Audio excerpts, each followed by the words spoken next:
agência, como é que a gente aborda agências quando a gente tem algum trabalho legal para fazer. Algumas pessoas me perguntaram isso. Tem o Felipe, um dos Filipes é ilustrador, o cara tem um trabalho bem legal de grafite, eu gostei bastante das coisas que ele mandou.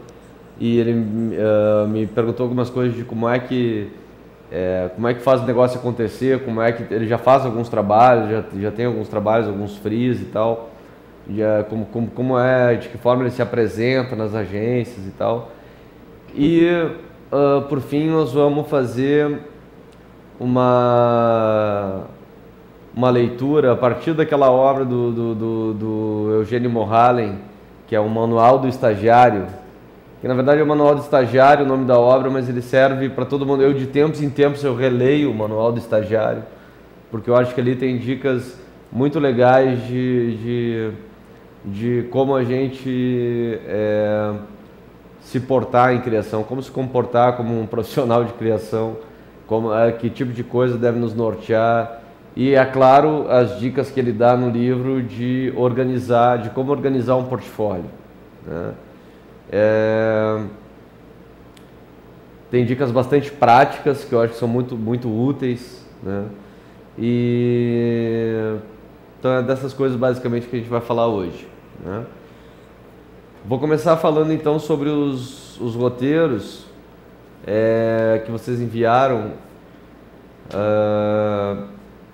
Eu achei que vocês, assim, a galera que não enviou, assim, eu achei que devia ter enviado, sabe? Porque é uma chance que tu tem de fazer um exercício, mandar um trabalho, mesmo que seja. É claro que aqui é experiência mesmo, é oficina, a gente vai aprender fazendo muita coisa. Mas acho que a galera podia ter enviado até pra gente transformar essa experiência desse curso aqui numa coisa um pouco mais. Que a coisa não se esgote aqui, né? Então, se vocês podiam ter exercitado isso em casa, ter mandado algumas ideias pra gente discutir aqui, eu acho que seria legal. Mas de qualquer forma, vamos falar sobre os roteiros que vocês mandaram. Vou começar falando do roteiro que a Liciane mandou, tá? Que eu gostei bastante, achei bem legal a ideia.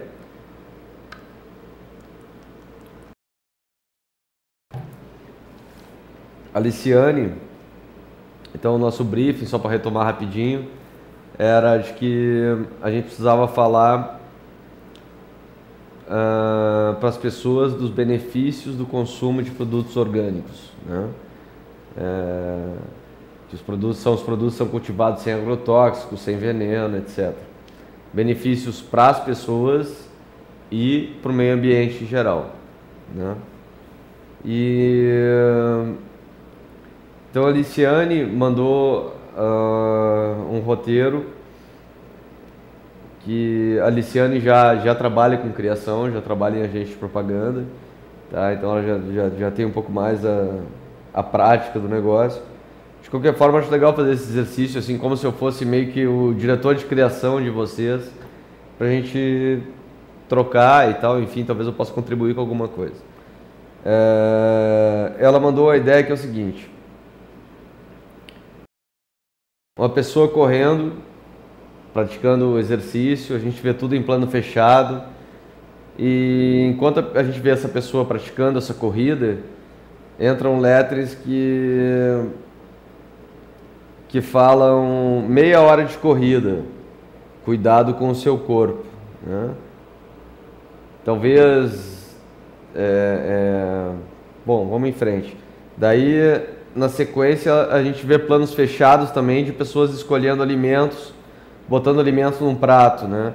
Então a gente vê as pessoas botam ali uma porção de feijão, arroz, uma porção de carne, salada, né? A gente vê uma fruta do lado do prato, um copo de suco, e aí entram os letterings: alimentos envenenados, zero cuidado com saúde.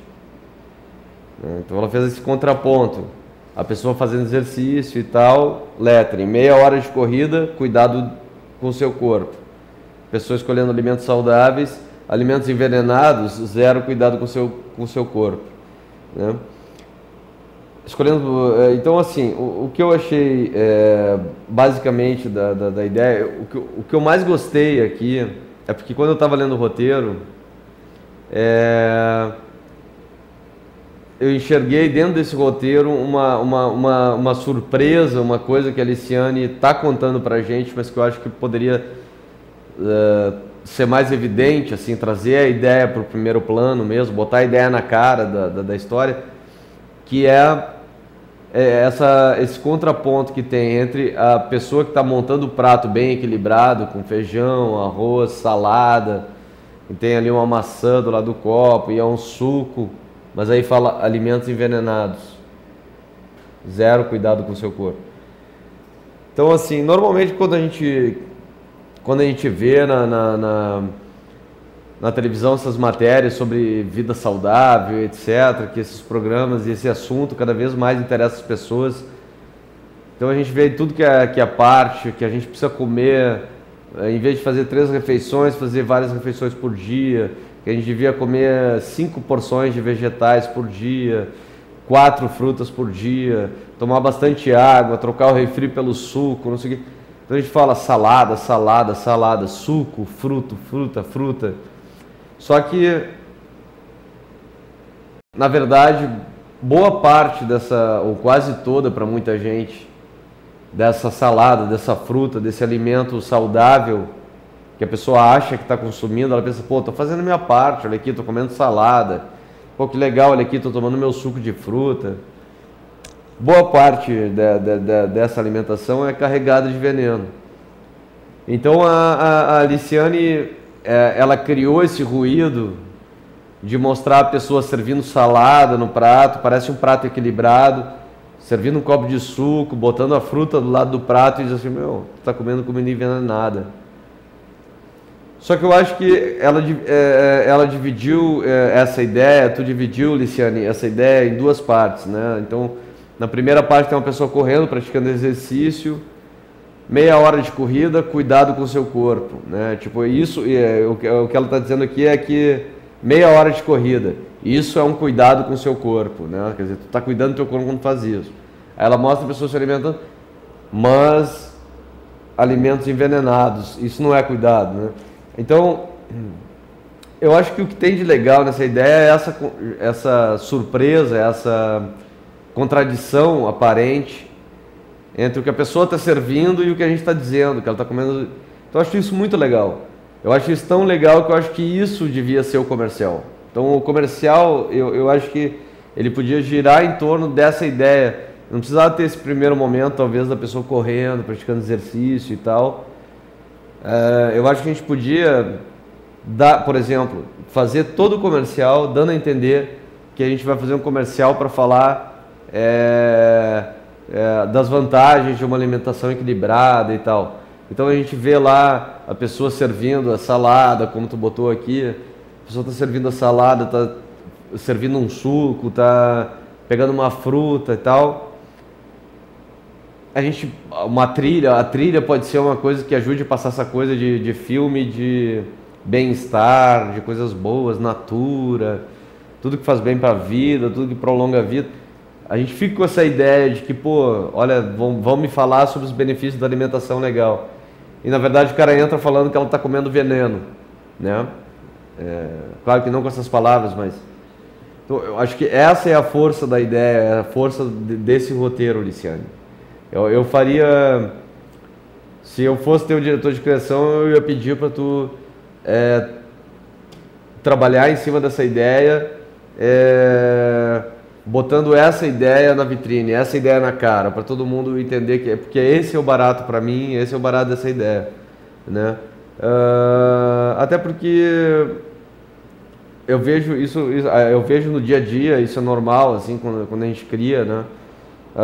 As pessoas às vezes têm uma ideia legal, daí elas começam a adornar essa ideia, a botar enfeites nessa ideia, né? E na verdade, assim, a propaganda ela é o exercício da síntese, né? Propaganda é síntese.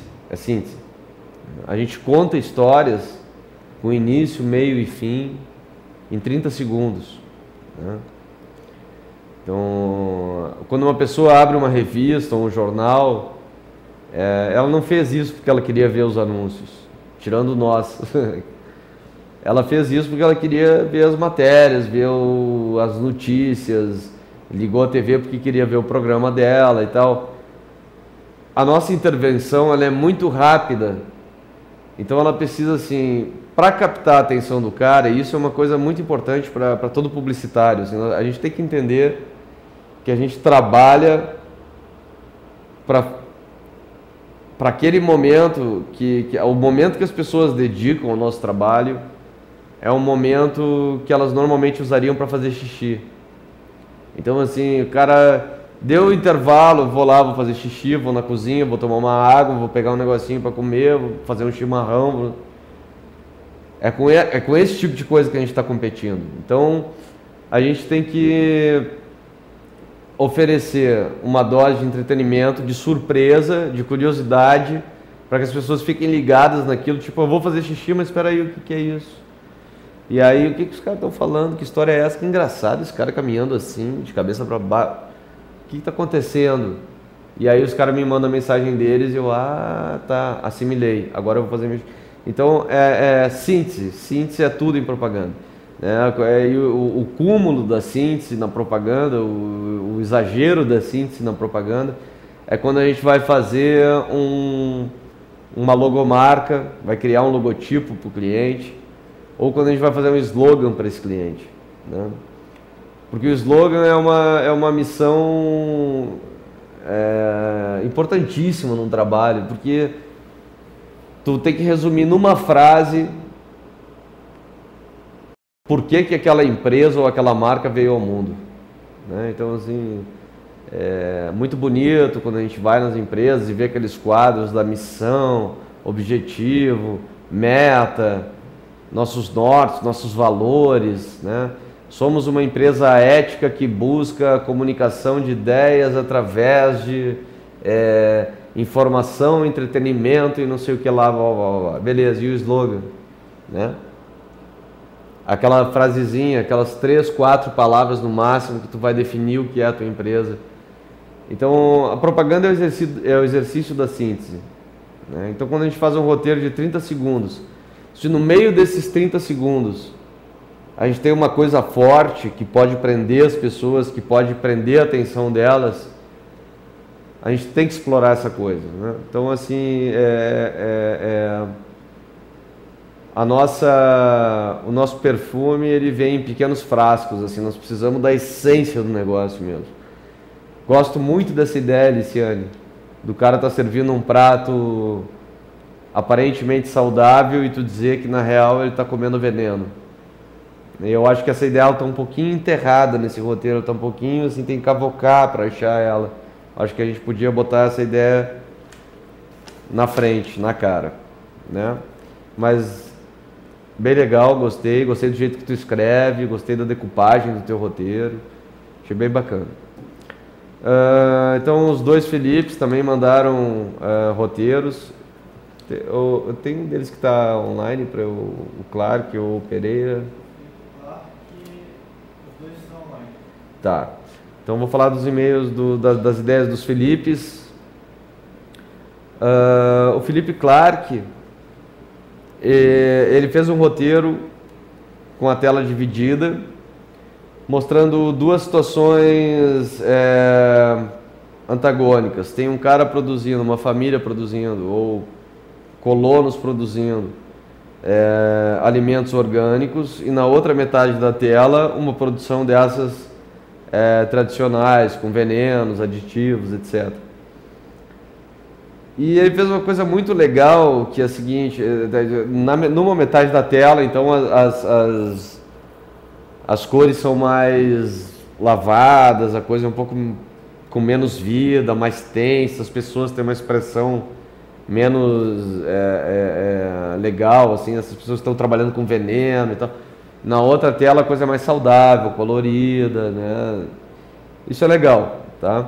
Mas o que eu achei mais legal nesse roteiro do Felipe Clark é que ele criou uma tensão na história, né? E toda a história, seja ela escrita ou contada em filme ou no rádio, toda história que alguém conta, mesmo quando teu avô senta para contar as histórias dele, que ele viveu quando era criança, toda a história fica mais interessante quando ela tem uma introdução, um desenvolvimento, uma tensão e uma solução para essa tensão, né? Então, o que é isso?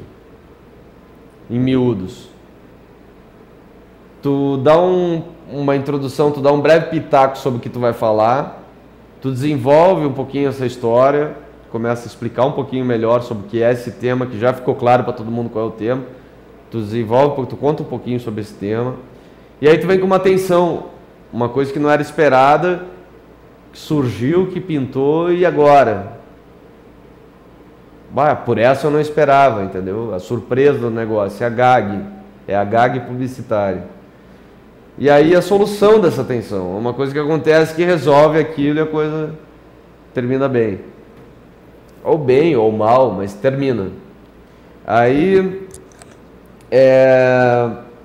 o Philippe Clark, ele criou essa história então com a tela dividida, produção orgânica, produção com venenos, e lá no final da história o locutor vai contando, né, das vantagens da produção com orgânica, etc.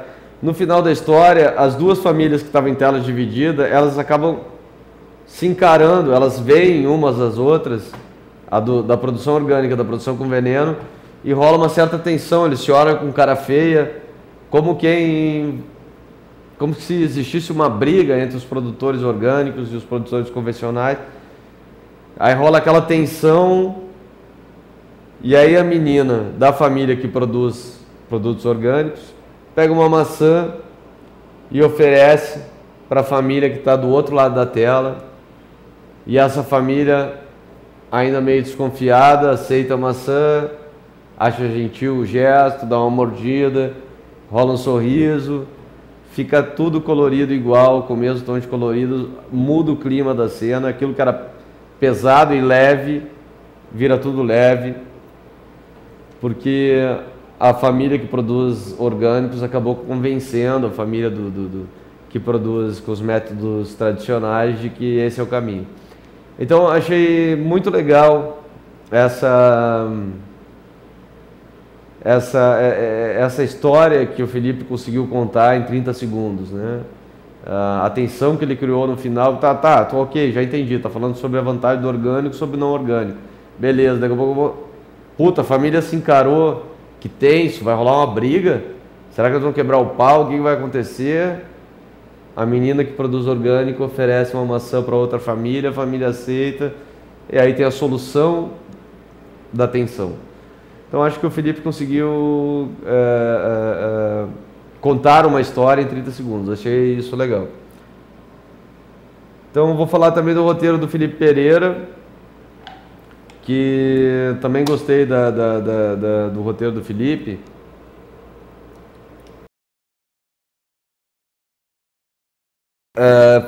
O Felipe Pereira descreveu uma família que ele mostra vários momentos da vida dessa família ao longo do tempo, momentos sempre contados em torno da mesa, né? Então a gente vê sempre essa família se alimentando bem, com produtos legais e tal, com comida saudável, etc.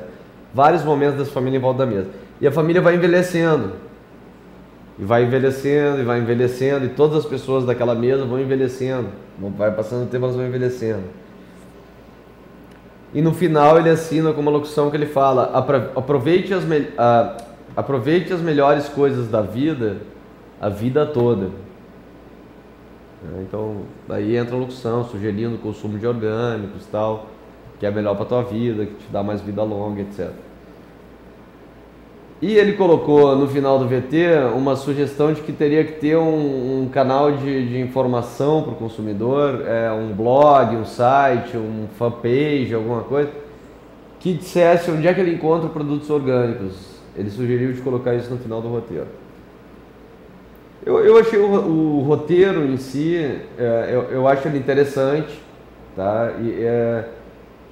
Sinto falta de uma surpresa, uma gag, uma tensão ou Quando eu digo tensão, não tem que ser uma coisa necessariamente tensa, mas é aquela coisa que, opa, por isso eu não esperava. Pode ser pro lado do humor, pode ser pro lado da emoção, pode ser a surpresa da história. Que é como tu vai ver um filme, tudo bem, o filme tem 2 horas. Tu vai ao cinema, o filme tem 2 horas. Mas ele tem uma introdução, ele te dá uma ideia sobre o que ele vai tratar. Ah, ok, já entendi isso. Ele vai desenvolvendo uma história. Ah, o filme é sobre o cara que, apesar de já ter 50 anos e ter um casamento que não deu certo e ter uma filha que já está adulta, na idade de casar, e que ele teve vários problemas com essa filha, que essa filha meio que não admite ele como pai, e essa filha agora vai casar. E ele leva uma vidinha mais ou menos, ele é um músico que para ganhar uns trocos ele faz jingle, mas ele não é bem o que ele gosta de fazer. Ele resolve fazer uma viagem para fazer umas férias e tal para Inglaterra, ele é americano. E quando ele vai para lá, então vocês percebem, eu já dei uma introdução, né, já falei que se trata de um cara de uma idade já, uma meia idade para mais, que já dei um perfil desse cara, qual é a dele e tal. Um cara que as coisas não deram tão certo assim, pelo menos em algum aspecto e tal. Mas é um cara que vai fazer uma viagem agora e que de repente não sei o que a filha dele vai casar, aquela filha que nunca tratou muito ele como pai. Em compensação, a mãe dessa menina que vai casar, ela já está casada há muito tempo com outro cara, que foi na casa onde essa guria se criou. E que então, se essa guria vai casar agora, quem será que vai levar ela para o altar? E o pai gostaria muito de levar, mas a filha não reconhece muito ele como pai e até chama o padrasto como pai, uma coisa que incomoda um pouco ele. E ele começa meio a se perguntar se ele vai ser o pai do casamento ou a menina. E ele vai fazer essa viagem no meio dessa coisa, de estar meio de saco cheio da profissão dele. E quando ele chega na Inglaterra, ou no avião ainda, ou quando ele desembarca, uma mulher vem fazer uma entrevista com ele, que é uma funcionária também, baixo escalão de uma empresa de pesquisas. E essa mulher começa a fazer então essa pesquisa com ele, perguntando coisas sobre hábito de consumo, quantas geladeiras ele tem em casa, quantas televisões, se ele mora sozinho, se ele não mora, quantos filhos ele tem, etc.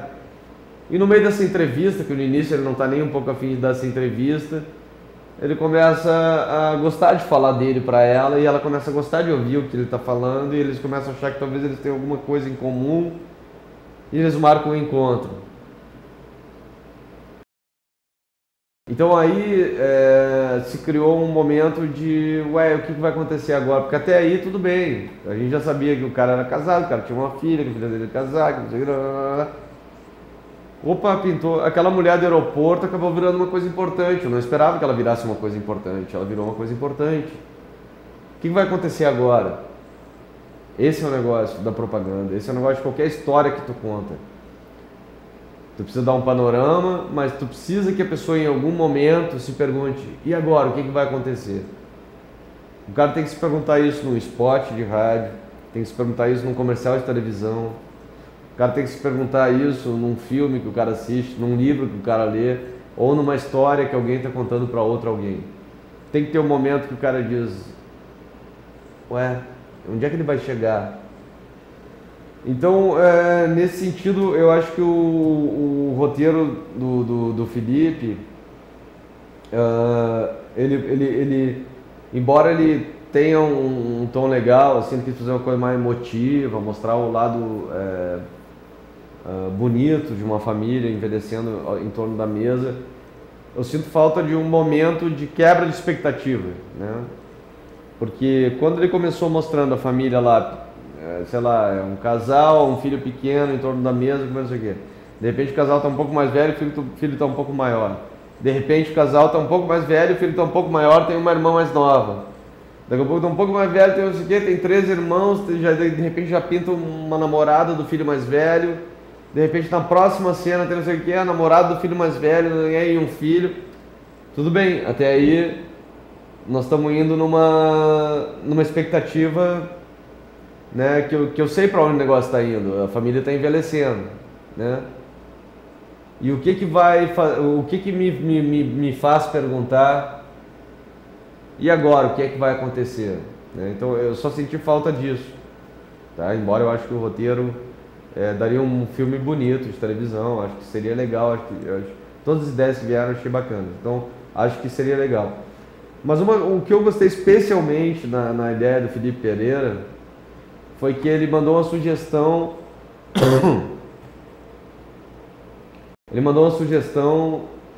de como acessar esses produtos orgânicos, né? Onde tu encontra esses produtos.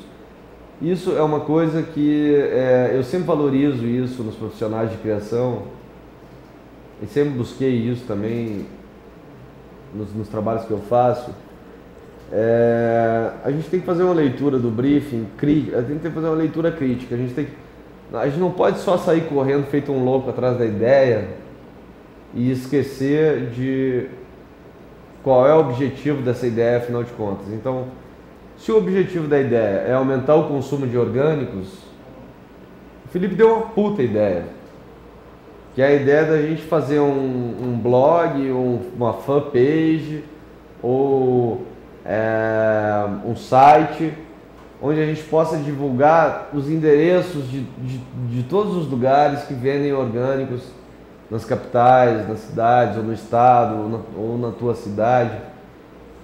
Cara, isso é muito bom, porque isso mostra que o cara consegue pensar além da propaganda. Os melhores caras que eu trabalhei em propaganda, meus melhores duplas, meus melhores diretores de criação, eles sabem a importância da ideia, né, que é aquela coisa de prender a atenção, de te levar a ouvir uma mensagem, de te sensibilizar para uma mensagem, mas eles sempre se preocupam em fazer aquilo dar certo de fato. Quer dizer, eu não preciso fazer só um comercial legal sobre transgênicos, sobre orgânicos. Eu preciso fazer um comercial que faça as pessoas consumirem mais orgânicos. Então, às vezes, a solução daquele briefing que veio, ele pode não estar necessariamente na ideia em si. Quer dizer, a ideia é fundamental, mas assim, legal que o cara pense além daquilo, porque às vezes no pedido de criação vem assim, ó, faz aí um filme e um outdoor para vender as matrículas do nosso curso pré-vestibular.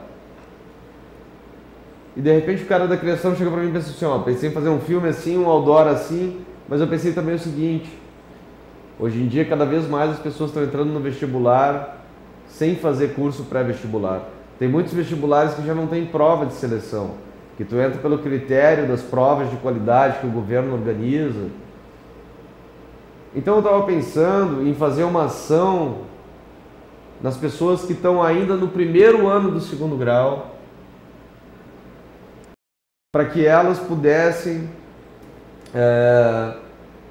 desde já, começar a se preparar para fazer uma boa prova de vestibular, ou se ela não vai fazer a prova de vestibular, que ela possa entender que para ela é importante concluir o segundo grau com uma boa média de notas.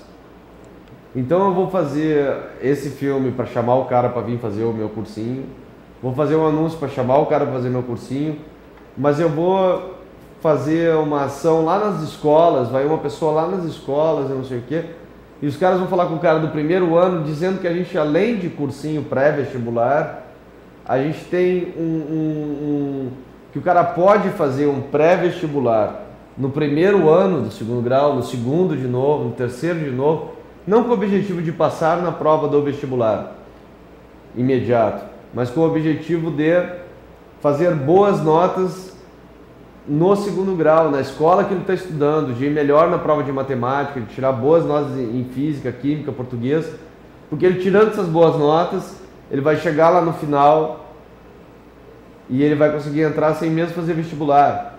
Então, o cara de criação, quando ele domina bem a técnica da criação, quando ele sabe contar uma história, quando ele sabe fazer um anúncio, fazer um comercial de televisão, e além disso ele percebe que o negócio da propaganda não é só fazer o bonito, o belo, não sei o quê. O negócio da propaganda é resolver aquele problema do cliente, é vender. E ele percebe que para vender ele pode fazer coisas que estão além do que aquilo que está pedindo, isso é muito bom. Tem uma história, um case famoso de uma indústria de cosméticos, que os caras vendiam creme dental, entre outras coisas lá, os caras vendiam pasta de dente. E aí chegou para a criação, chegou para a agência um pedido do cliente que dizia o seguinte: os caras tinham produzido, por um erro de contas lá do pessoal de vendas deles e tal, engenharia de produção, os caras tinham produzido uma quantidade muito acima do que eles podiam dar vazão. E acabaram atrolhando os depósitos com pasta de dente. Os caras precisavam se livrar daquilo. E aí os caras pediram para a agência uma campanha para tentar aquecer o consumo daquela pasta de dente e livrar aqueles estoques. E o pessoal da criação teve uma ideia que sugeriu, que foi do caralho, foi bem legal, que foi o seguinte: eles tiveram a ideia, chamaram o engenheiro de produto da empresa, o cara lá não tem nada a ver com propaganda, e perguntaram pro cara: meu, tem como a gente mexer nas tampas desses tubos, mudar o tamanho da tampa do tubo de pasta de dente? O cara falou: vai ter um custo, mas tem. O cara fizeram as contas lá, era um custo menor do que o investimento que o cara faria para produzir um bom filme de propaganda e veicular no país inteiro, isso nos Estados Unidos. E os caras disseram: então vamos fazer o seguinte, vamos refazer as pontas desses tubos de pasta de dente, onde sai ali a pasta, vamos aumentar em 30% o diâmetro desses tubos. Por quê? Velho, porque nós precisamos aumentar em 30% o consumo da tua pasta de dente durante 3 meses para limpar o estoque. Se a gente aumentar em 30% o diâmetro do tubo da pasta, o cara está acostumado a apertar sempre do mesmo jeito, todo dia ali o negócio na hora que vai escovar os dentes. Ele vai apertar, vai sair mais. Ele vai gastar mais pasta de dente, ele vai comprar outro tubo logo. Então, não é um exemplo muito bonito sobre construção de imagem, de marca, etc. Mas é um exemplo de como a gente, na realidade, se a gente parar para pensar, as agências talvez elas pudessem se denominar, e talvez no futuro seja uma coisa por aí, não como uma agência de propaganda, um escritório de propaganda, e talvez sim como um escritório de ideias para vender, ideias para dar resultado. Porque, se a gente é criativo, se a gente sabe criar um filme, criar uma história, inventar um negócio, pensar uma coisa que o outro cara ainda não pensou, fazer um negócio num formato diferente, não sei o quê, por que a gente precisa ficar pensando só no anúncio, só no filme, só no outdoor? A gente pode ter uma ideia diferente para ajudar a vender um troço, resolver qualquer outro problema, que às vezes o problema não é a venda, às vezes o problema é um problema de imagem que o cara tem. Puta, os caras descobriram que na loja que o cara tem lá no interior, o nego vendeu um sanduíche estragado da rede dele de franquias, vendeu um sanduíche de atum estragado e foram parar 20 pessoas no hospital da cidade. Bom, talvez a gente tenha que fazer alguma coisa de comunicação, não é para vender mais, talvez a gente tenha que fazer uma coisa de comunicação para mostrar para as pessoas que, cara, foi um acidente, somos uma empresa séria, nos preocupamos com a qualidade do que oferecemos e etc. Então, quer dizer, o problema de comunicação ele é múltiplo, né? E a solução ela também pode ser múltipla, né? Evidentemente que também não é aqui querer dizer que agora cada job que chegar nós vamos começar pensando na coisa mais nada a ver, porque propaganda funciona e isso aí é chovendo molhado, porque, né, se não funcionasse, as empresas, não só as grandes empresas como Coca-Cola, GC Lever, etc., anunciariam, né? Porque, se os caras metem todo ano bilhões de dólares em propaganda, quer dizer, os caras não estão fazendo isso de ingênuo, né? Mas também as pequenas empresas, que para elas também é custoso, às vezes, o cara desembolsar 500 mil por ano em propaganda, 1 milhão por ano em propaganda. O cara faz isso e faz isso há 5 anos, 10 anos, ele sabe por que está fazendo. Então a propaganda funciona assim, vamos combinar que o nosso negócio é propaganda, mas a gente tem que expandir um pouquinho, tem que sair um pouquinho do formato publicitário às vezes para pensar criativamente na solução do problema do cliente. E às vezes o problema do cliente é que o cara tem uma porta de entrada no shopping dele que é muito pequena. E às vezes é um cara de criação que pode olhar aquilo um dia, ficar lá parado, sentado, olhando e dizer, cara, tua porta é pequena. Sentar na frente da loja do teu cliente é uma loja, tem uma rede de lojas e tal. E tu sentar na frente da loja dele, ficar só olhando o movimento, observando os hábitos de consumo, ir lá consumir também, e de repente tu chegar à conclusão que o problema do negócio do cara é que o cara tem poucos garçons, que as pessoas ficam irritadas porque elas pedem o prato e o prato demora, entende? Então eu acho que o problema da criação às vezes, e não é uma culpa da criação, é que o pessoal fica muito preso ao formato tradicional de ideia, né, da propaganda, que é o anúncio, o e-mail marketing, o folder, o outdoor, o filme, o jingle, né? E eu digo que não é um problema da criação porque a gente tem uma demanda muito grande por isso, né? Quer dizer, nós temos uma pauta para cumprir e nosso dia é pequeno para essa pauta. Então a gente tem vários anúncios para fazer, várias coisas para pensar. Então é difícil, além de fazer aquele trabalho que é o que foi pedido, tu conseguir ainda assim pensar fora da casinha e oferecer outras soluções que possam ajudar a resolver o problema dos caras, sem que seja necessariamente um formato convencional de propaganda. Por isso, Felipe Pereira, que eu gostei do teu roteiro, porque assim, o roteiro em si eu acho que faltou isso que eu te falei, que foi essa coisa de, o que vem agora, essa surpresa, essa quebra de expectativa, seja pro lado do humor ou pro lado da emoção. Normalmente as propagandas legais, as propagandas que vocês vão gostar ou que já gostam, elas têm uma quebra de expectativa, que é o princípio da piada, né? Qualquer piada, qualquer coisa de humor, na realidade ele só é engraçado porque ele quebra a tua expectativa. Porque tu achou que o cara ia dizer uma coisa e ele disse uma outra que tu não tinha conseguido imaginar que ele ia dizer. Então quer dizer, é aí que a gente se surpreende, é aí que a gente se sensibiliza para receber a mensagem.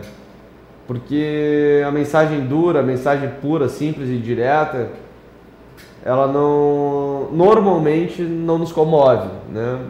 Eu digo normalmente porque em alguns casos eventuais, o Nissan Guanais já falou isso, se tu tiver um carro, se tu fabricar um carro que ele faz 60 km com 1 litro de combustível, então, meu velho, abre mão da ideia e o teu título é: esse carro faz 60 litros com 1 litro de combustível. Porque tu tem uma coisa muito importante para dizer, tu tem uma informação muito relevante. Então abre mão da ideia, não bota floreio, não dá voltas, conta direta que tu tem um carro que faz 60 km com 1 litro. Agora, se teu carro faz 15 km por litro, como qualquer outro carro, se teu carro tem um design bonito, como vários outros carros, se teu carro tem uma montadora tradicional por trás, como vários outros carros hoje em dia, então tu vai ter que buscar na sutileza, tu vai ter que entender qual é a essência desse produto, e esse é o nosso negócio, a nossa leitura criativa do briefing, nosso nível, nossa capacidade de decifrar briefing, transformar briefing em ideia, ela vem daí. Primeira coisa que tu tem que te perguntar quando tu lê um briefing: o que é mais importante disso aqui? Primeiro tem que ler todo o briefing. Tem gente de criação que não lê todo o briefing, isso não dá para entender. Tu tem que ler todo o briefing e tu tem que ir além do briefing.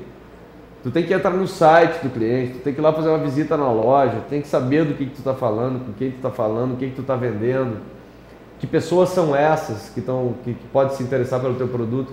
Cara, na nossa profissão nós vamos fazer campanha muitas vezes para KCD. Então, tu precisa conhecer da classe CD. Então não dá para entrar naquela de publicitário, agora só vou olhar filme cult, só vou ler livro bacana, só vou revista de arte, só vou... Cara, velho, se tu faz produto para classe CD, tu tem que visitar o que é sucesso para classe CD.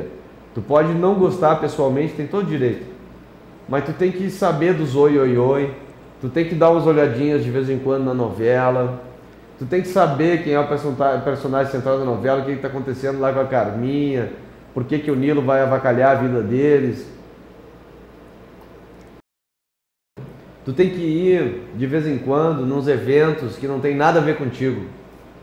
Tem que ir. Claro que tu tem que ir também nos eventos cultos, descolados, bacanas. Vai no Casa Cor, vai na mostra de filmes franceses, vai numa exposição de arte, legal, tem que ir, velho, porque nós temos que ter essas referências. Mas, meu, tu tem que ir no show da Rádio Alegria, tu tem que ver dupla de sertanejo tocando de vez em quando.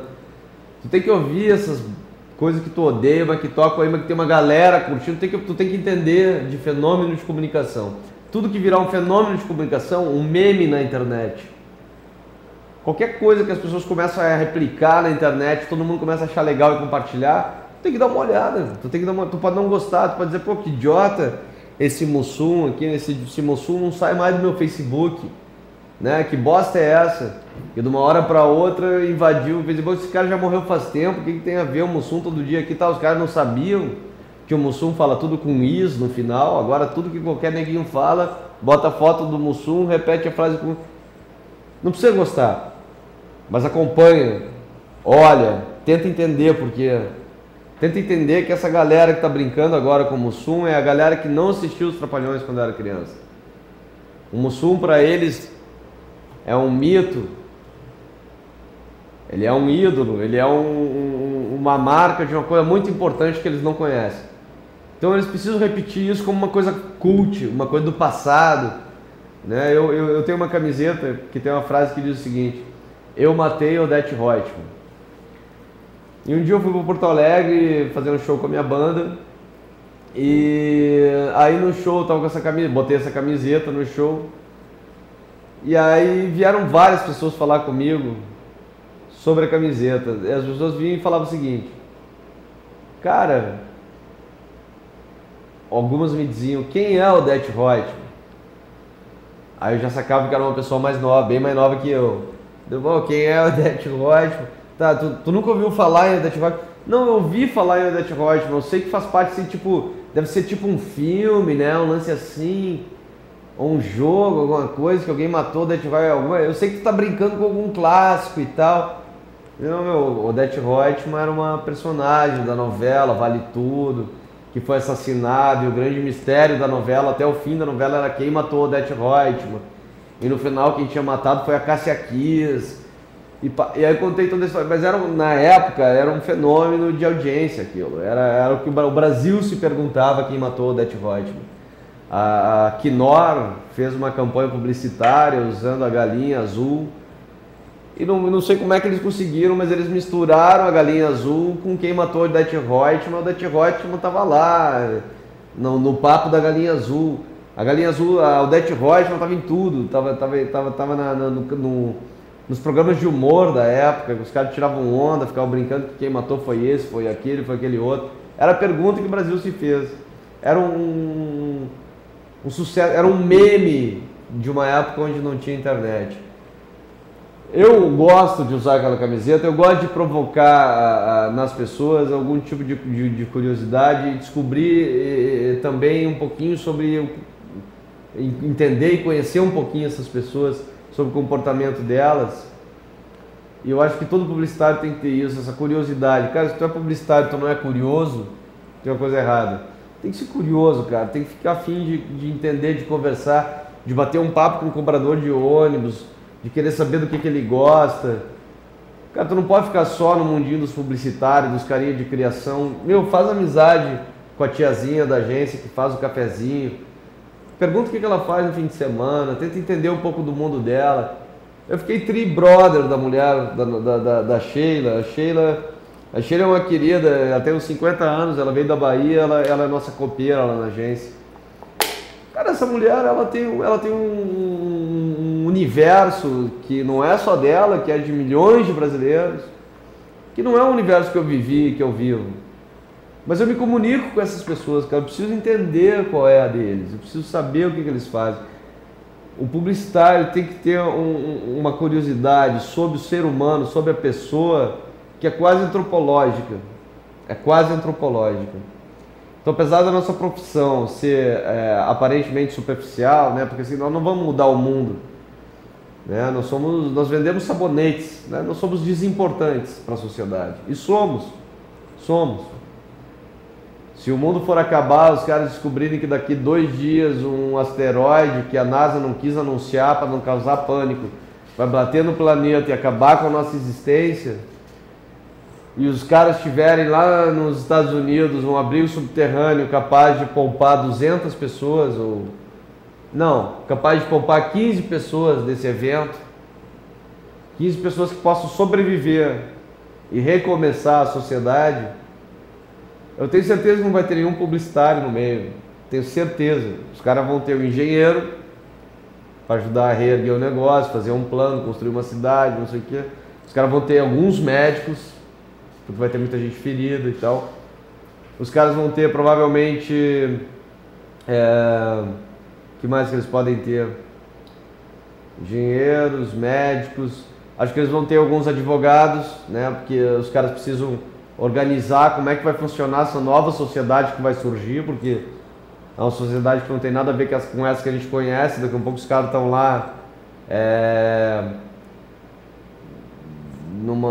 decidindo como é que eles vão fazer para se alimentar, tem meia dúzia de neguinho, como é que eles vão comer, não tem supermercado para comprar, quem é que manda, quem é que obedece, qual é a estrutura administrativa disso, se o cara que manda é sempre o mesmo, se vai ter um rodízio. Precisa ter uma organização política em torno disso, para isso dar certo. Distribuição de poder, de responsabilidades. Então eles levariam também algum advogado. Mas tenho certeza que eles não se preocupariam nem um pouquinho em levar um publicitário, porque nós não somos fundamentais para a preservação da espécie. Nossa profissão é fútil. É fútil. Mas se a gente não tiver... Como na verdade muitas outras profissões, né? Até algumas profissões aí que se pregam como salvadoras do mundo e benfeitoras da sociedade, e os médicos que nos livram da morte, por isso são semideuses, por isso tem tantos seriados com médicos maravilhosos que apesar de livrar as pessoas da morte, ainda assim tem sentimentos humanos, né? Quer dizer, aí eles tentam mostrar o lado humano dos médicos e acabam por comprovar a teoria que no fim está movendo eles, que é a seguinte: os caras não são humanos, os caras são deuses. Eu acho uma grande bobagem, né? Porque a gente sabe que os médicos também matam muito. E também porque a gente sabe que a medicina evoluiu para um lado muito estranho e tal, embora a gente tenha médicos muito bons que de fato nos ajudem a viver melhor, né? A nossa expectativa de vida aumentou muito no passar do tempo, né? Hoje a gente vive 70 anos, maravilha. Mas a gente sabe que tem muito médico que é representante de venda de laboratório, né? Então o cara chega ali, a garganta está vermelha, anti-inflamatório. A garganta tem placas amarelas, antibiótico. Usa por 15 dias e volta aqui. Se as placas amarelas continuarem, trocarei a marca do antibiótico. Quer dizer, também não vamos nos chinelhar tanto assim perante essas pessoas que ocupam cargos teoricamente mais nobres. Nós somos fúteis como a maioria dos seres humanos, como a maioria das profissões, mas a nossa profissão é uma profissão secundária para a existência do ser humano.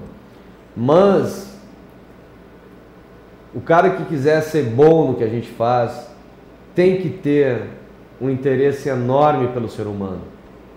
Uma curiosidade muito grande de saber o que nos move, o que fez com que a nossa sociedade chegasse aqui onde ela está hoje. Tem que ter um interessezinho por história também. Antropologia mesmo, a história do pensamento humano, né? Por que em algum momento da história, um momento recente, que tem aí 200 anos, as mulheres, as modelos, né? Não existia fotografia lá e tal, mas os caras pintavam modelos faziam nus artísticos de mulheres que eram consideradas as gostosas da época. E eram mulheres gordinhas e branquelas, totalmente branquelas. Gordas, gordinhas mesmo, os quadros do Botticelli. Só tinha gorda. Mas era a gorda mostrada como gostosa, não era uma coisa, uma mulher gorda, decadente, não, a gorda posando. Por que naquela época era legal ser gorda e branca? Por que agora tem que ser esquelética e bronzeada? Por que isso aconteceu? Qual é a moral da história? Nós temos que nos interessar pelos costumes do ser humano para poder provocar atitudes no ser humano, para poder mexer com esses costumes, poder jogar coisas que estejam dentro desses costumes atuais, poder brincar com esses costumes, poder flertar com isso, poder trazer uma coisa que era de um costume antigo e jogar esse raciocínio para dentro dos novos costumes, para dentro disso vender uma outra ideia. Então, só como curiosidade, então, para mostrar que eu de fato me interesso por essa história, pela história da antropologia dos modismos e etc. A mulher branca, ela era charmosa há um tempão atrás, porque ser bronzeado pelo sol significava que tu não tinha grana, que tu não era da elite, porque a elite não precisava trabalhar, porque as duas formas de trabalho que existiam na época eram: ou tu trabalha na roça embaixo do sol, ou tu fica na casa grande controlando os trabalhadores. E as pessoas que ficavam na casa grande controlando, eles não tomavam sol, eles ficavam embaixo dos seus chapéus. E era bonito não trabalhar. Era bonito não trabalhar. Hoje é coisa de vagabundo, mas era uma coisa bonita não trabalhar. Era uma coisa nobre, né? O cara não precisa trabalhar. Era um esforço vil suar, molhar a camiseta, produzir alguma coisa, ir atrás do negócio, ficar. Isso é uma coisa animal, né? Uma coisa nobre era não precisar fazer isso. Era ter quem fizesse isso por ti. Então nessa época, o cool, o descolado, era não ser queimado do sol. Queimado do sol ninguém trabalha, porque todo mundo trabalhava abaixo do sol. Hoje em dia não. Hoje os caras trabalham dentro das indústrias. Hoje o peão, ele trabalha dentro da indústria, dentro da fábrica. Ele não trabalha no sol. Então o peão não é mais bronzeado. Pelo contrário, hoje quem está numa situação bacana, que não precisa ralar direto, é que pode ir para a praia, tomar um sol, passar um fim de semana em Angra, pegar um sol de tarde durante a semana. Isso é coisa de quem tem uma vida boa. Então ser bronzeado pelo sol agora é um sinal de que eu sou cool, eu sou diferente, eu não pertenço à grande massa. Porque no fundo tem duas coisas contraditórias que movem o ser humano. Uma é a vontade de pertencer a um grupo. A outra é a vontade de ser único e exclusivo. Então tu quer pertencer a um grupo, mas tu quer pertencer a um pequeno grupo, a um grupo especial. Ninguém quer pertencer, ninguém quer pensar assim, cara, todo mundo pensa como eu, que bom. O cara quer dizer, eu penso diferente. Todo mundo no fundo quer dizer isso. Então a moda, ela gira muito em torno desse eixo das vaidades. E a moda para tudo, não é a moda da roupa só. A moda de comportamento, de música, de filme, de estética de filme, de tipo de festa de casamento que se organiza. Quando a festa do casamento, que todo mundo vai, e que é a forma tradicional de se casar, que existia até, sei lá, uns 15 anos atrás, a noiva entra de branco na igreja, vai tocar a marcha de Mendel,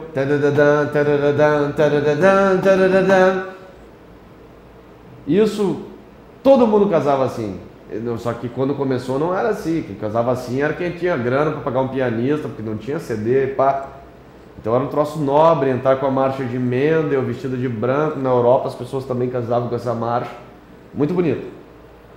Quando isso democratizou e todo mundo começou a poder entrar na igreja ouvindo Mendel e não sei o que, e depois na festa chegar lá e dançar uma valsa com o noivo, e depois trocar a noiva com os pais e não sei o que, Quando isso começou a ficar uma coisa muito comum e deixou de ser nobre, a galera mais descolada, que precisa se diferenciar, começou a organizar uns casamentos, assim, que daí a noiva, ela não entra de branco, ou ela entra de branco, mas ela não tem um véu, ou ela não tem um véu, mas não é a marcha de Mendel.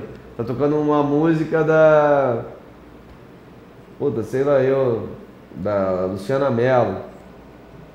Aí tu vai pra festa do casamento, e a festa do casamento não é mais os noivos dançando com os padrinhos e uma valsa, não sei o que, não, eles querem dançar um rock and roll. Aí eles botam Elvis Presley. Se tu acha que vai rolar uma valsa, eles fazem um Elvis Presley, porque é um casal muito descolado, muito descolado.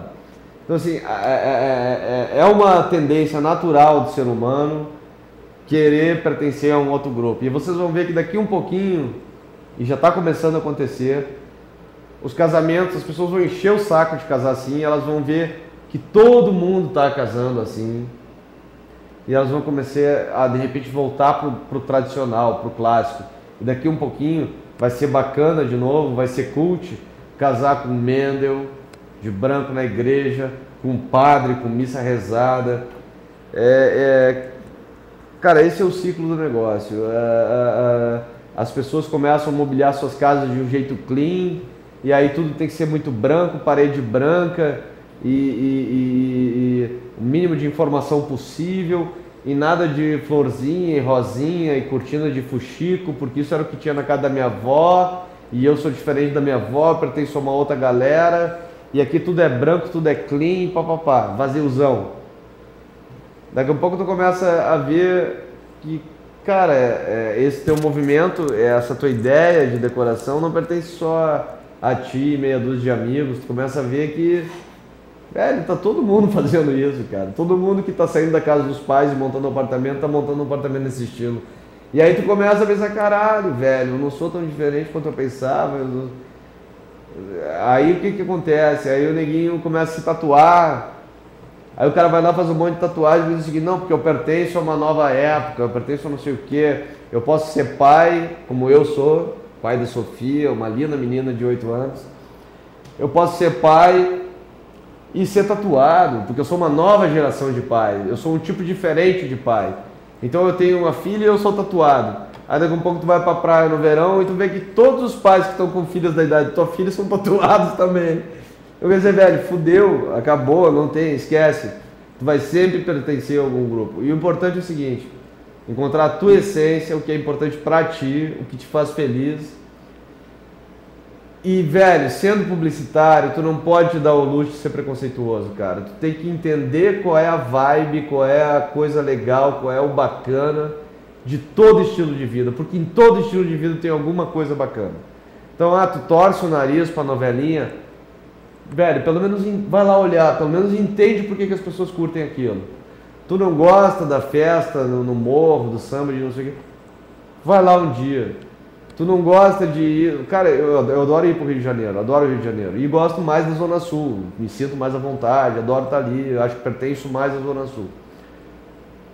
Mas eu gosto de ir, e eu preciso ir algumas coisas, eu preciso me surpreender.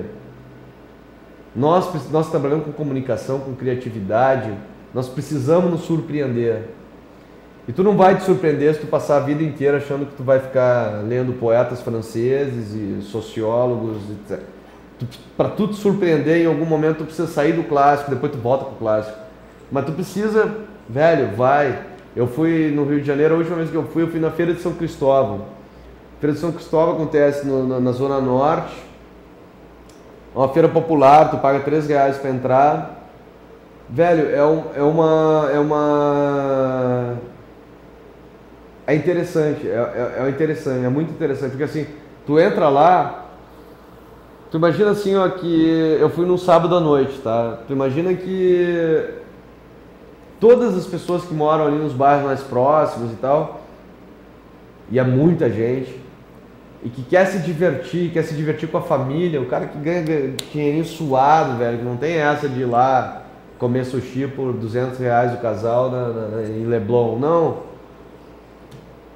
O cara, ele precisa se divertir de um outro jeito. E eles vão lá, eles vão com as famílias. nesse lugar. Um lugar enorme, cheio de tendinhas, com muito produto nordestino. E aí tu começa também a viajar, pensar assim, cara, é verdade, como a periferia do Rio, como o subúrbio do Rio tem nordestino. Cara, como tem, pois é, em São Paulo também, né?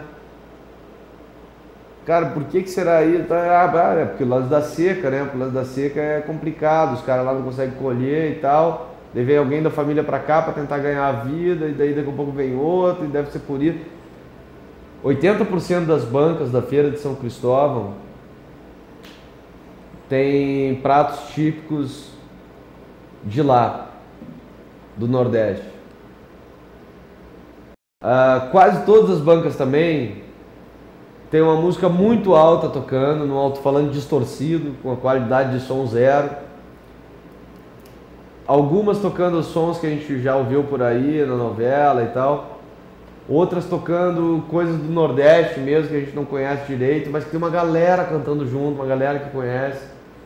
Tem shows ao vivo lá no meio que acontece. Tem mesa de sinuca. Tem bar para tomar cachaça. Tem bar para comer. Tem lojinha para comprar trapinho, roupa, decoração por 4 pila. Tem relógio falsificado. Tem de tudo, velho. Tem de tudo. E tem muito karaokê. Aí tu fica andando lá dentro e vendo as pessoas e interagindo e tal. Daqui a pouco tu começa a ver, cara, velho, isso aqui pra eles é Disney. É Disney, velho. Assim, porque os caras pensam o seguinte: o cara mora numa comunidade carente, o cara mora num barraquinho pequenininho, o cara precisa se divertir com a família, o cara não tem grana. A grana é contadinha. O cara junta a família no sábado à noite e diz assim: vamos lá na Feira de São Cristóvão hoje à noite. A galera vai à loucura, velho. Vai à loucura. Porque os caras podem sair e eles vão ir para um lugar onde eles podem consumir as coisas. Porque uma ficha de sinuca é barato. Porque um prato de comida, de buchada de bode é barato e ainda lembra a comida que ele comia na casa da avó lá no Nordeste. Porque o show que tá rolando ali é de graça, velho. Tem uns shows que acontecem, umas pintas todas cheias de glitter, lantejoula e tal. Fazendo show ali, animando. E aquilo é alegria, velho. Cerveja barata e as pessoas... Então assim, ó... tu vai te comunicar com todo tipo de gente, se tu é comunicador, se tu é de propaganda, se tu é um cara de comunicação. Então tu não pode te dar o luxo de levantar o teu narizinho e dizer, não, eu que sei o que é bom, eu que sei o que é cult, eu que sei o que... Não significa que tu precisa ser eclético, tu não precisa gostar de tudo. Gostar de tudo é uma forma polida de não gostar de nada. Não precisa gostar de tudo, não deve gostar de tudo. Mas tem que conhecer, velho. Tem que conhecer comportamento humano, assim, tudo que move as pessoas, o que motiva os caras de uma determinada classe a fazer os negócios, tu tem que conhecer, tem que ter essa curiosidade, tem que querer conversar com as pessoas, entender como é que é o mundo das pessoas que vivem num mundo diferente do teu. Aí quando tu for fazer um anúncio para ela, um filme para ela, um negócio, tu tem mais chance de acertar. Porque esse negócio assim, nós que consumimos arte, nós de criação, que consumimos arte direto, muita informação e etc., a gente acaba ficando meio a gente pega gosto pela arte, vai, cutuque, busca a referência, a tendência, o negócio, a vanguarda. E daqui a um pouco nós começamos a achar bonito umas coisas que são meio estranhas para muita gente. E é normal, e a gente sabe por que a gente está achando bonito, não é tolice. E vamos continuar achando bonito. Mas vamos entender com quem a gente está falando sempre. O que é bonito para mim, o que é bonito para aquele outro grupo, o que é bonito para aquela outra galera. Porque o Nizam Guanais falou uma vez numa palestra que eu assisti dele, ele falou o seguinte: quem gosta de pobre, quem gosta de pobreza, de miséria, porque se vocês forem observar, né, toda a arte contemporânea feita por pessoas que nunca foram pobres, toda a arte contemporânea, ela tende a tratar como cult a miséria, né? Então é a foto preta e branca do Sebastião Salgado, amo o Sebastião Salgado, mas é a foto preta e branca do Sebastião Salgado, mostrando o neguinho todo fiado da puta, tirando um peixe do anzol, sem grana pra nada, com a camisa furada, roupa suja, o cabelo... Aquilo é lindo. A miséria é linda, o barraquinho na favela, numa foto em preto e branca, com uma criança desdentada na frente de pé no chão. É lindo, que arte, que artístico. Pode ser lindo, dependendo do clique, dependendo de quem clicar, tu consegue fazer uma coisa linda sobre qualquer coisa. Mas o povo gosta de luxo, de perfume, de cores vibrantes, cores fortes. O povo está cansado dessa realidade que a gente, como classe média, vai lá visitar, né? Hoje no Rio tem passeio turístico, que é o Favela Tour. Tu vai na favela fazer um turismo, comer um prato de comida com arroz e feijão. Bah, que experiência exótica, legal, acho que tem que fazer mesmo. Mas é exótico para nós, cara. Os caras vivem isso. Eles vivem o barraquinho com a criança de pé descalço. Quando eles ligam a TV, quando eles vão atrás de entretenimento, de arte, eles não querem ver isso. Eles estão de saco cheio disso, eles viram isso desde que eles nasceram. Então é por isso que o povo gosta de coisa alegre, colorida, por isso que os pobres de novela nunca são tão pobres, ou nunca são feios. Eu estou gostando muito dessa novela agora das 9. Quer dizer, agora eu já não estou gostando tanto porque está se enrolando demais. Não termina nunca aquele dilema, né? Aquele negócio que a Rita já tinha que ter entregue aquelas fotos há um tempão e tal, mas enfim. Quando a novela dá muito certo, daí os caras não querem terminar e começa a virar essa encheção de linguiça. Mas a novela tinha um puto argumento, tem uma direção muito legal, que deixou todo mundo muito espontâneo. Se vocês observarem a direção da novela, a direção de cena mesmo, ela traz umas coisas novas em relação à novela. Por exemplo, toda novela que tu vê, onde tem um diálogo, eu estou falando de assuntos assim, eu vou tergiversando, mas tudo tem a ver com comunicação. Quando tu vê os diálogos nessa novela, normalmente numa novela, quando tu vê o diálogo rola entre duas pessoas, né? Então tem o Tufão e a Carminha discutindo e toda a família em volta está quieta. Ninguém está falando nada, porque a conversa está entre os dois. E é isso que interessa para a novela, para a história. Os caras trouxeram mais realismo pro negócio, assim. Os caras fizeram um negócio mais espontâneo, porque na realidade, na vida real, tu tá num bar, tem 4 amigos numa mesa, os 4 às vezes estão falando ao mesmo tempo. Tem 2 falando ao mesmo tempo. Tem 1 falando, tem 3 falando. Então a novela trouxe isso. Então então às vezes a Carminha tá falando um negócio, ou a irmã da Carminha, a cunhada da Carminha lá, tá falando um negócio super importante pra trama. Assim, Tufão, mas tu tem certeza que tu tá apaixonado mesmo pela... Alcança o sal. Tu tem certeza mesmo que tu tá apaixonado por essa... Ai, não tá saindo quase nada de sal, tem que trocar esse saleiro. E as pessoas em volta estão conversando também. É um estilo de direção que é interessante pra gente que é publicitário observar. Mas enfim, mesmo nessa novela, a casa que fica lá no lixão, a casa da mãe Lucinda, a casa tem uma direção de arte linda, linda, linda aquela casa. Ela faz lá aquela parede, a casa toda detonada com umas cortininhas feitas com abridores de lata de cerveja. Aí tem umas garrafas coloridas, verdes, não sei o que, como se fosse uma casa de pau a pique, assim, com as garrafas enfiadas, e do outro lado daquela garrafa entra uma luz, né? Os caras jogam uma luz forte. Então eles filmam de dentro a casa, aquela parede cheia de garrafa, fica a bunda da garrafa para dentro da casa e a luz entrando do outro lado. Os caras filmam aquela casa tem aquela luz natural entrando por aquelas garrafas. Aquele negócio aquilo é Almodóvar, aquilo é bom pra caralho, aquilo é muito bom, é lindo. Só que eu tenho certeza, né, que na vida real nenhuma mãe Lucinda paga um arquiteto para ir lá fazer um negócio. Então assim, mas por quê? Porque é feito pro povo. E o povo, mesmo quando for mostrar a miséria, o lixo, o lixão, não sei o quê, cara, não faz um documentário. Se tu quer falar com o povo mesmo, não faz um filme no meio do lixão, com os corvos comendo comida podre, com os neguinhos com ranho. O povo não quer ver isso, cara.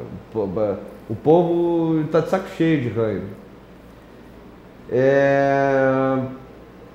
Vamos fazer 5 minutinhos de intervalo.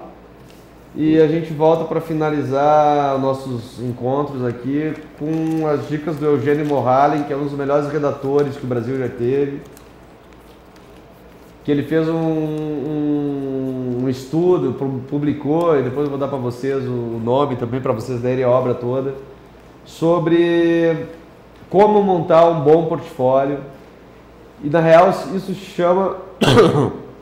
Ele faz essa obra pensando nos estagiários. Desculpa. Mas eu confesso que de tempos em tempos eu volto a ler essa obra.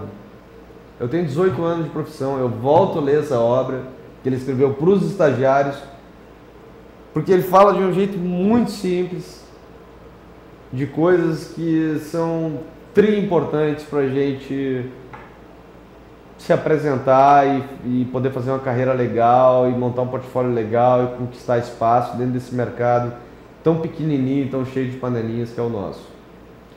Eu espero ajudar vocês com algumas dicas que eu trouxe do Eugênio Morali daqui a 5 minutinhos, tá? Falamos daqui a pouco. Obrigado.